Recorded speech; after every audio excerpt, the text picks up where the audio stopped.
पौडेलज्यू नमस्कार। इस राष्ट्रीय गोष्ठी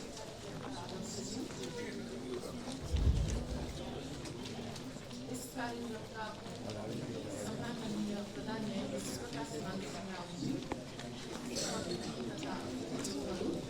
सम्पूर्ण कानुन व्यवसायीहरू आजको यस गोष्ठीमा मानवाधिकार तथा जनसरकार समितिको तर्फबाट र कार्यपत्र तयारी समूहको तर्फबाट यो कार्यपत्र प्रस्तुत गर्नको लागि म अधिवक्ता रोशनी पौड्याल यहाँहरू समक्ष उपस्थित भएको छु। मानवव्यापी घोषणा पत्र 2048ले पारित गरेको दिनको सम्झनामा प्रत्येक वर्ष 10 डिसेम्बरका दिनलाई मानवाधिकार दिवसको रूपमा मनाइँदै आइएको छ। मानवाधिकारको विश्वव्यापी घोषणा पत्रले जात, रंग, धर्म, वर्ण, लिङ्ग, भाषा, राजनैतिक आस्था, विचार, राष्ट्रियता वा सामाजिक उत्पत्ति, सम्पत्ति, जन्म वा अन्य अवस्थाका आधारमा बिना भेदभाव मानव भएर जन्मेका नाताले मानवले प्राप्त गरेका नैसर्गिक अहरणीय अधिकारको सुनिश्चितता गर्दछ। नेपाल बार एसोसिएसन आफ्नो स्थापना कालदेखि नै स्वतन्त्र न्यायपालिका, मानवाधिकार, कानुनी शासन, लोकतन्त्र र पेशागत हक हितको लागि प्रतिबद्ध रहेको छ। यस वर्षको अन्तर्राष्ट्रिय मानवाधिकार दिवसका अवसरमा आयोजित राष्ट्रिय गोष्ठीको नारा मानवाधिकार, सुशासन र न्यायको आधारका साथ हामी यो दिवस मनाइरहेका छौँ। दक्षिण एसियामा मानवाधिकारको अवस्था गम्भीर अवस्थामा रहेको छ। बङ्गलादेशकी पूर्व प्रधानमन्त्री शेख हसिनालाई मानवता विरुद्धको अपराधको नाममा दिएको मृत्युदण्डको फैसला तथा पाकिस्तानमा संवैधानिक संशोधन मार्फत न्यायपालिकाको न्यायिक पुनरावलोकनको अधिकार खुसिएको कुराको पनि हामी घोर भर्सना व्यक्त गर्दछौँ। नेपालमा पनि जेनजी प्रदर्शनको क्रममा भएको अत्याधिक बल प्रयोग, युवाहरूको जीवनको हकको हरण, अराजक तथा उच्छृङ्खल गतिविधिका कारण सङ्घीय संसद भवन, प्रमुख प्रशासनिक क्षेत्र सिंहदरबार, सर्वोच्च अदालत सहित न्यायपालिकाका विभिन्न वटा अदालत, नेपाल बारको भवन लगायत राष्ट्रिय महत्त्वका भौतिक संरचना तथा सम्पत्ति र थुप्रै व्यक्तिगत र व्यावसायिक संरचना तथा सम्पत्ति नष्ट भएको र त्यसबाट राज्यलाई पुग्न गएको ठुलो क्षति तथा सोबाट समग्र मानवाधिकारमा गर्न गएको आघातप्रति हार्दिक समवेदना तथा खेद प्रकट गर्दछु।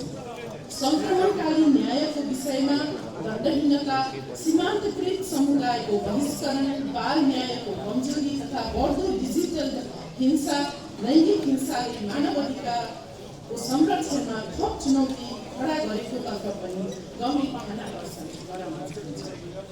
अन्तर्राष्ट्रिय मानवाधिकार दिवस मनाउने सन्दर्भमा सर्वोच्चता कायम हुन्छ। संविधानवादमा आधारित कानुनी शासनको संस्थागत विकास, सुशासनको दीर्घकालीन स्थापना नै मानवाधिकारको सुनिश्चितताको पूर्वाधार हो र आजको आवश्यकता पनि यही हो। नेपाल एक बहुभाषिक, बहुजातीय, बहुधार्मिक, बहुसांस्कृतिक, विविध वेशभूषा, भौगोलिक लगायतका विविधताले सुसज्जित राष्ट्र हो, जसलाई आपसी भाइचारा, सद्भाव, सहअस्तित्वको स्वीकारोक्तिले एक आपसमा बाँधेर राखेको छ। कानुनको समान संरक्षण र कानुनको अगाडि समानताको सिद्धान्त, सकारात्मक विभेद, अविभेदको सिद्धान्त तथा सारभूत समानता जस्ता मानवाधिकारका मूलभूत मूल्य मान्यताका आधारमा समान सहभागिता र समावेशीकरणको सुनिश्चितता आजको आवश्यकता रहेको छ। नेपालको सन्दर्भमा लैङ्गिक हिंसा एक महत्त्वपूर्ण सवालको रूपमा रहेको छ र लैङ्गिक हिंसाका कतिपय घटनाहरूमा आज पनि पीडितले न्याय सम्पादनका क्रममा सुरक्षित महसुस गर्न नसकेको अवस्था छ। लैङ्गिक हिंसा विरुद्धको 16 दिने अभियान लिङ्गको आधारमा हुने हिंसालाई अन्त्य गर्ने उद्देश्यका साथ विश्वव्यापी रूपमा मनाउने प्रचलन छ भने यस वर्षको यो अभियानको अन्तर्राष्ट्रिय नारा united to end digital violence against all women and girls रहेको छ भने हाम्रो सन्दर्भमा पनि राष्ट्रिय नाराको रूपमा प्रविधिको सही प्रयोग गरौँ, लैङ्गिक हिंसा अन्त्य गरौँ भन्ने राष्ट्रिय नाराका साथ यो 16 दिने अभियान मनाएका छौँ र सबै प्रकारका हिंसा अन्त्य भएको हिंसा रहित समाजको निर्माणमा एकजुट हुनु पनि आवश्यकता रहेको छ। त्यसै गरी लोकतन्त्रको एक महत्त्वपूर्ण आधार भनेको दलीय व्यवस्था पनि हो। दलीय व्यवस्थामा सबै उमेरको समूहको अर्थपूर्ण सहभागिता र प्रतिनिधित्व आजको आवश्यकता हो, जुन कुराको सम्बोधन सबै राजनैतिक दलहरूले संस्थागत रूपमा सुनिश्चित गर्दै उमेर समूहमा शक्ति हस्तान्तरण गर्दै अनुभव र नवीनतम सोच, विचार र दृष्टिकोणलाई पनि सम्मानजनक स्थान दिएर अगाडि बढ्नु आजको आवश्यकता रहेको छ। मानवाधिकारको सुनिश्चितताको लागि सुशासनले पद्धति र खाका प्रदान गर्दछ, तसर्थ मानवाधिकार तथा सुशासन एक अर्काको परिपूरक रूपमा रहेका छन्। न्यायमा पहुँच, न्यायको हकलाई संविधानले मौलिक हकको रूपमा सुनिश्चित गरेको छ भने न्याय दिएर मात्रै हुँदैन, न्याय पाएको अनुभूति पनि हुनुपर्दछ भन्ने अवधारणा न्यायिक अभ्यासले विकास गरेको छ। उपयुक्त निकाय मार्फत न्याय खोज्न र प्राप्त गर्न सकिने अवस्था नै न्यायमा पहुँच हो। न्यायको सेवा प्रदायकहरूमा न्यायाधीश, कानुन व्यवसायी, कर्मचारी, सरकारी वकिल लगायत न्यायका अन्य सबै सरोकारवालाहरू पर्दछन्।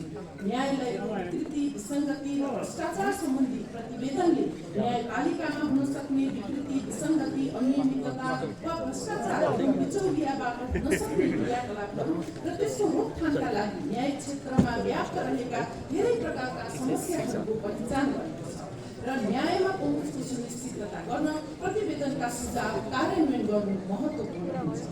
हाल सर्वोच्च अदालत यसैभरिका अदालतहरूमा अकल्पनीय बौद्धिक संरचना क्षति र मुद्दाका मिसिन जलेर नष्ट भएका छन् भने अब फेरि नष्ट भएका संरचना पुनर्निर्माण, जलेका मिसिनको पुनर्प्राप्ति सँगसँगै न्यायालयप्रतिको जनास्था अटल र अटुट राख्न पनि ठोस पहल र सक्रियता समयले मागेको छ। त्यसैगरी नेपाल बार एसोसिएसनको भवन जलेको छ भने कतिपय कानुन व्यवसायको ल फर्महरू पनि जलेका छन्। कानुन व्यवसायको निरन्तरता थप चुनौतीपूर्ण रहेको अवस्थाको बारेमा हामी सबै अवगत छौँ। न्याय सेवाको अभिन्न अङ्गको रूपमा रहेका हामी कानुन व्यवसायीहरू पेसागत मर्यादा कायम राख्दै न्यायमा पहुँचको सुनिश्चितता गर्न थप ऊर्जावान, सचेत र नवीनतम पहलका लागि अगाडि बढ्नुपर्ने अवस्था उत्पन्न भएको छ। मानवाधिकारको सन्दर्भमा कुरा गर्दा देशको राजनैतिक परिस्थिति, भ्रष्टाचार, कुशासन, नातावाद जस्ता अन्य कुराहरूले निराश युवा पुस्ता सामाजिक सञ्जालमा सरकारले लगाएको प्रतिबन्धले गर्दा थप आक्रोशित बन्नु, शान्तिपूर्ण प्रदर्शनको लागि फागुन 23 गते सडकमा आयो र सोही क्रममा धरपकड तथा गोली लागि दर्जनौं युवाले ज्यान गुमाउनु पर्यो। त्यस्तै फागुन 24 गते राष्ट्रिय महत्त्वका भौतिक संरचना तथा सम्पत्ति तथा थुप्रै व्यक्तिगत र व्यावसायिक संरचना तथा सम्पत्ति नष्ट भएको छ भने मौलिक हक एवं आर्थिक हकको हरण हुन पुगेको अवस्था छ। फागुन 23 र 24 गते हुन पुगेका मानवाधिकार उल्लङ्घन तथा जनधनको क्षति सम्बन्धमा गठित उच्च स्तरीय जाँचबुझ आयोगले तोकिएको समयमा अनुसन्धान प्रतिवेदन तयार गरी दोषी देखिएकामाथि कानुन बमोजिम, दण्डित र अन्य सरकारवालालाई जवाफदेही बनाउनका साथै प्रदर्शनका क्रममा मृत्यु भएका तथा मृत्यु भएकाहरूको उचित उपचार र क्षतिपूर्तिको व्यवस्थाको सुनिश्चितता गर्नु जरुरी छ भने यस सम्बन्धमा मानवाधिकार आयोगले समेत उचित कदम चाल्नु आवश्यक रहेको छ। जलवायु परिवर्तनले हाल विश्व प्रभावित रहेको छ। जलवायु परिवर्तन मानव जातिका लागि सबैभन्दा ठुलो चुनौतीको रूपमा देखा परेको छ। त्यसै गरेर डिजिटल नेपालको परिकल्पनालाई सफल बनाउन नवीनतम प्रविधिको सदुपयोग गरी मानव अधिकारमुखी सूचना प्रविधि निर्माणमा जोड दिनुपर्ने आवश्यकता रहेको छ भने आधुनिकताको युगमा कृत्रिम बौद्धिकताले हरेक कार्यलाई प्रभावकारी ढङ्गबाट सम्पादन गर्न र मानिसहरूको सृजनशीलता अभिवृद्धि गर्न सहयोग गर्छ भने कतिपय अवस्थामा थुप्रै क्षेत्रमा मानवलाई विस्थापित गर्न सक्ने सङ्केतहरू पनि देखा परेका छन्। लोकतन्त्रको आधार आवाधिक निर्वाचन हो। अन्तरिम सरकारले आगामी फागुन 21 गते प्रतिनिधि सभा सदस्य निर्वाचनका लागि नीति घोषणा गर्दैछ। सबै राजनैतिक दलको सहभागिताको सुनिश्चितता गर्दै स्वच्छ, निष्पक्ष, स्वतन्त्र निर्वाचन हुने वातावरण सुनिश्चित गर्न नेपाल सरकारले विशेषतः शान्ति, सुरक्षा र सौहार्द वातावरण निर्माण गर्नुपर्ने अवस्था छ। मानसिक स्वास्थ्य पनि मानवको पूर्ण स्वास्थ्यको एक अभिन्न अङ्ग भएकोले यसको स्वस्थताको बारेमा सकारात्मक सोच, सहयोग र सहकार्यको आवश्यकता रहेको छ। नेपालका बाल सुधार गृह र कारागारहरूको अवस्था अत्यन्त दयनीय छ। राज्यले तत्काल क्षमता अभिवृद्धि, वैकल्पिक सजाय, छिटो सुनवाई र बाल मैत्री सुविधा सुनिश्चित गर्नुपर्ने आवश्यकता रहेको छ। त्यस्तै गरेर असुरक्षित बसाइसराइका कारण पनि मानव अधिकार उल्लङ्घनका घटनाहरू भएका छन् र सोप्रति पनि संवेदनशील भएर उचित सम्बोधन गर्नुपर्ने आवश्यकता रहेको छ। दण्डहीनता मौलाउने डरको निवारणका लागि अन्तर्राष्ट्रिय मान्यता, सर्वोच्च अदालतका निर्णय, सङ्क्रमणकालीन न्याय सम्बन्धी कानुन तथा सङ्क्रमणकालीन न्यायका लागि स्थापित आयोगहरूले निष्पक्षता कायम गर्दै राजनैतिक पूर्वाग्रह बिना पीडितलाई केन्द्रमा राखी न्यायको प्रत्याभूति परिणाममुखी कार्य गर्नुपर्ने आजको आवश्यकता छ। नवोदित कानुन व्यवसायीहरू मानव अधिकार संरक्षणको आगामी पुस्ताका संवाहक हुन् र उनीहरूले पेसागत जीवनको सुरुवातमै थुप्रै प्रकारका गम्भीर चुनौतीहरूको सामना गर्नुपर्नेछ। नेपाल बार एसोसिएसनले नवोदित तथा युवा कानुन व्यवसायीहरूको निम्ति पेसागत तालिम, स्टाइपेन्ड कार्यक्रम, समावेशी मेन्टरसिप र मानव अधिकारमुखी सचेतना मार्फत उनीहरूको विचारको कदर गर्दै उनीहरूलाई थप सशक्तिकरण गर्नुपर्ने आवश्यकता रहेको छ। अन्त्यमा नेपाल बार एसोसिएसन मानव अधिकारको सम्मान, संरक्षण, प्रवर्तन र पालनाका लागि आफ्नो स्थापनाकालदेखि विभिन्न प्रकारका कार्यक्रम, सभा, सम्मेलन तथा हस्तक्षेपकारी भूमिका निर्वाह गर्दै आएको छ। बार एसोसिएसन राजनैतिक परिवर्तन होस्, आन्तरिक द्वन्द्व वा प्राकृतिक वा कुनै पनि किसिमको विषम परिस्थिति वा अवस्थामा मानव अधिकारको संरक्षण र सुनिश्चितताका लागि दृढ रहँदै सो अनुरूपको कार्य समेत गर्दै आइरहेको कुरा सर्वव्यापी छ। तसर्थ आज यस मानव अधिकार दिवसको अवसरमा पावन अवसरका सन्दर्भमा नेपाल बार एसोसिएसन मानव अधिकारको सुनिश्चितताका लागि पूर्ण प्रतिबद्ध रहेको बेहोरा निवेदन गर्दै मानव अधिकार विरुद्धको कुनै पनि कार्य कसुरमा शून्य सहनशीलताको सूत्रधारमा आफूलाई समर्पण गर्छ भन्ने प्रतिबद्धता समेत जाहेर व्यक्त गर्दछ।